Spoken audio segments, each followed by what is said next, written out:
Hello, my name is Rhiannon Garrett and I am a hazard mitigation planner.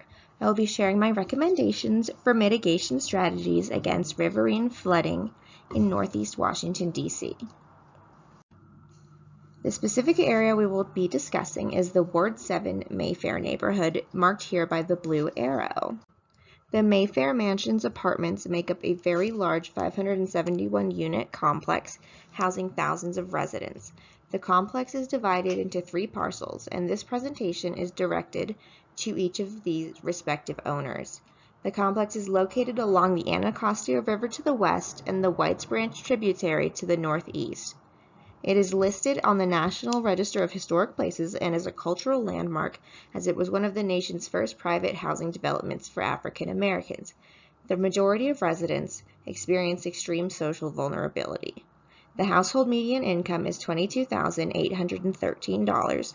36.39% live in poverty, 28% are children under 18, and 11.5% are 65 or older. 18% are disabled, and over half of residents receive HUD assistance subsidies. All are renters. It is considered one of the most vulnerable locations in the District of Columbia for flooding. Here on the left is an aerial view of the complex, which includes everything within this ring. This map shows the floodplain conditions for different severities of floods in the area. This asset is particularly at risk as it is located within a FEMA-designated special flood hazard area, which means there is a 1% chance that it will be inundated by floodwaters in any given year. There are an average of 3.5 instances of riverine flooding and 4.4 instances of coastal flooding in this area annually. It is prone to flash flooding, which means mitigation strategies must be implemented in advance. Frequency of flooding is expected to increase due to both land use changes and increased precipitation. Increased rainfall amounts, rainfall intensity, and frequency of storms all are contributing factors. The blue area on this map represents the current floodplain. The area in red is the expected floodplain by the year 2080. Why is it important to protect this complex? The economic incentive to prevent flood damage is clear.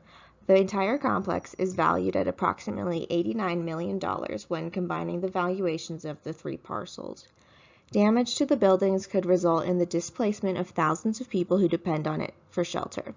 These residents will not have the resources to cope with such a catastrophic event.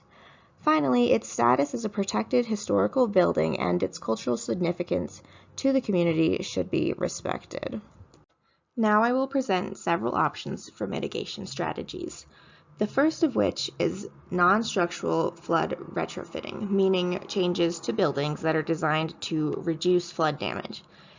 This includes waterproofing building exteriors to keep floodwater out, filling in basements, sealing all windows and doors below the specified flood level, and installing interior drainage and pump systems.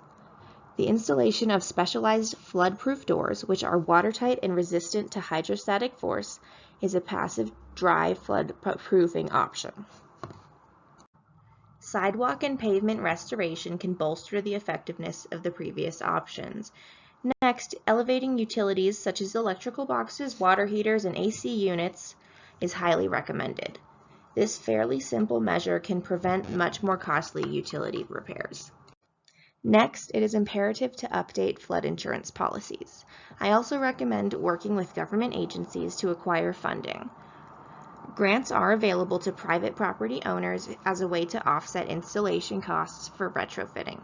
Next, create and distribute a flood preparedness plan to residents and offer supplies and other resources. Resident outreach and education is critical, as many people are unaware of the severity of the flood risks, and most will not have flood insurance. This will likely become an issue should a large-scale flood occur. Educating residents about the need for this insurance will serve them as well as the property owners. All of these strategies will work to help mitigate and hopefully reduce damages from inevitable flooding.